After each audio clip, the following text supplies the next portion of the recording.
Hello everybody, Ben Woodruff here with another Falconry video. Today's video, going to be talking about bells and radio telemetry. Very important subject, and this is kind of an introduction. Important, especially if you're new to falconry. So, falconry has been around for thousands of years, and it shouldn't have. There's no reason it should have lasted, and I'll tell you why. If you train another animal, horse, a dog, something like that, even a ferret, they're terrestrial. And so there's some worry, could your dog run off or get lost, right? But good heavens, a bird, the sky's literally the limit. You train a falcon and you train them to go upwind, go up thousands of feet and dive and chase prey, catch it. Everything on earth can go wrong. Your bird could get blown off course. Your bird could get chased by an eagle. Your bird could go up and over a hill or in trees and be on a kill waiting for you to pick them up and you can't find them. There's so many things that can happen. I've had birds literally go up and over a mountain in a thermal and I'm on the other side of a mountain. Where do you begin to search for a falcon on the other side of a mountain? These are hurdles that were overcome in the past by our ancestors. Not very well. But they did, and that's why I'm amazed that falconry has stayed alive, because the best thing we used to have to try to keep track of our birds was bells. And bell making in many countries became truly an art form, where there were people, they just made falconry bells for a living. That's all they did. Falconry bells themselves come in different shapes and sizes. A lot of times you have two tones, and they're typically put on legs, but sometimes bells were also put on the tail, or also even around the neck, for, again, different reasons that I'll get into in other videos. But the idea of a bell is if your bird is flying, if your bird is moving, you can hear them. But there's only so much distance. If your bird's a mile away, you're not going to hear a bell. And so, again, a lot of birds got lost over the years, thousands of years ago, and again, I am still impressed that the sport survived with that kind of a rate. Even with a very loyal bird, you never know what can happen. It can be as simple as your bird, like you're flying a goshawk and it goes and it catches something and it's in a bush on a kill and its instinct is like, I'm on a kill, I got to mantle over, I got to hide. And like, oh, don't move. Another predator might find that you have a kill. Then how are you going to find them? If they have a bell, they're not ding, ding, ding, ding, ding, making sounds, okay? So that can be very hard, and that's where radio telemetry comes in. Eventually, radio telemetry was invented as a way that you had to have a radio transmitter somewhere attached to your bird, and that radio transmitter would broadcast a beep. And you would have some sort of a radio receiver. These things used to be enormous back in the day, and nowadays they've gotten very small and very compact and much more ergonomically sound. But you pick up, it's kind of like the whole Marco Polo idea, right? There's a beep. If you're pointing at it, in theory, it's louder. And it gets louder the closer you get to it. Sounds very easy. There's a lot more to it, and I want to do a video on a later time showing how telemetry works and how to pick what frequency and the problems that can come about using radio telemetry. But let's apply this to your falconry. Do you use a bell? Do you use telemetry? In my opinion, in today's world, if we have fairly easy access to radio telemetry, bells are pretty much obsolete. I still love them. I still use them for a few different things. Some people like to have bells on their birds when it's out in the mew, so that gives you a sense. Is the bird ding, ding, ding, ding, ding, scratching? Is it something scaring it? Is it bouncing and you hear ding, ding, ding, ding, ding, ding? Oh, maybe there's a predatory bird. Maybe there's a dog in your yard barking by the mew and you don't see it. Things like that can indicate the health of your bird and what it's doing.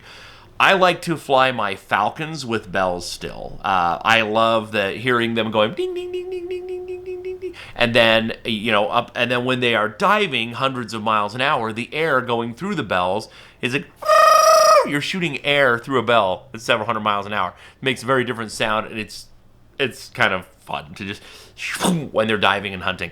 But so I do like that, and it kind of helps you get a bead if your bird kind of gets out of sight and you don't have your telemetry out and you know your bird well enough, it's going to come up, but is it over you or is it overhead? A bell gives you a quicker way to assess that than radio telemetry does, because radio telemetry, you're kind of triangulating where things are.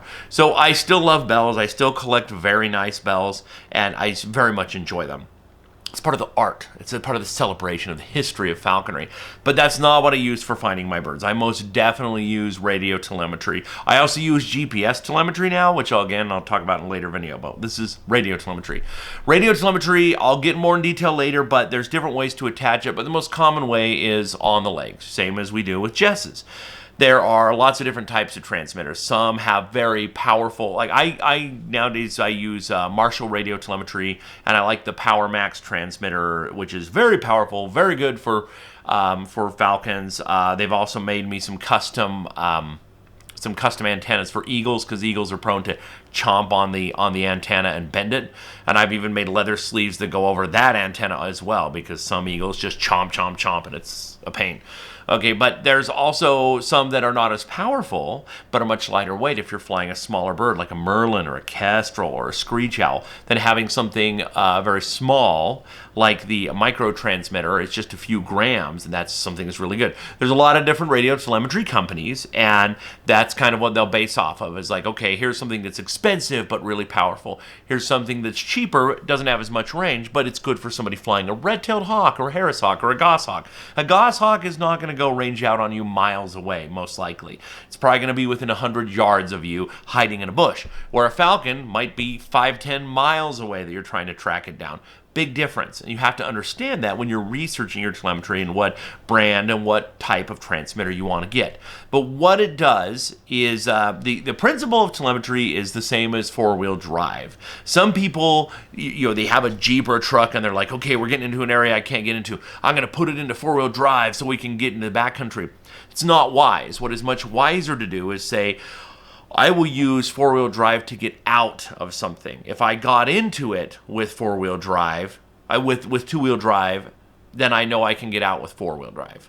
But if I got in with four-wheel drive, I might not be able to get out if I get stuck. It's the same thing with radio telemetry. The idea is, don't fly recklessly. Don't think, well, I got my bird overweight, or it's not trained very well, or I'm flying it in a dangerous situation. I got telemetry. I don't have to worry about it. No. Fly your bird as if it does not have telemetry on. Fly it with, meaning train your bird, fly your bird with responsibility to make sure that telemetry is a last resort. Don't use it as a way to fly recklessly. My rule when apprentices start talking to me and they're like, hey, what birds are we good to fly? Every bird can have telemetry.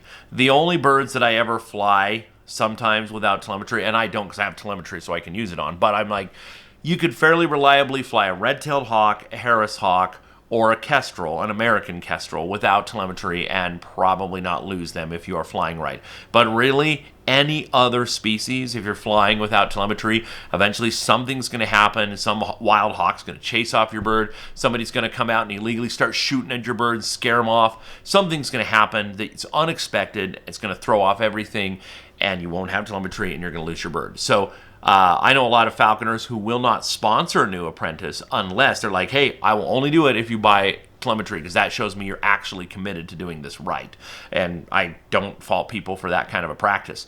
I want to do more videos, but I'd like to know, if you've watched this far, let me know what you would like to know about telemetry. I've been using radio telemetry for so long that to me it's second nature, and I forget what are the kind of questions you want to know if you're understanding that, or you want to understand how it works, why it works, price, range, those kind of things. Let me know in the comments on that, and I'd love to give more details and also show where and how to properly secure a transmitter or a bell to a bird. But hope you enjoyed this video, this little introduction to radio telemetry and to bells. Again, I love them both and use them both. If you haven't already, if you could please hit subscribe, it really helps me out. And as always, happy hawking.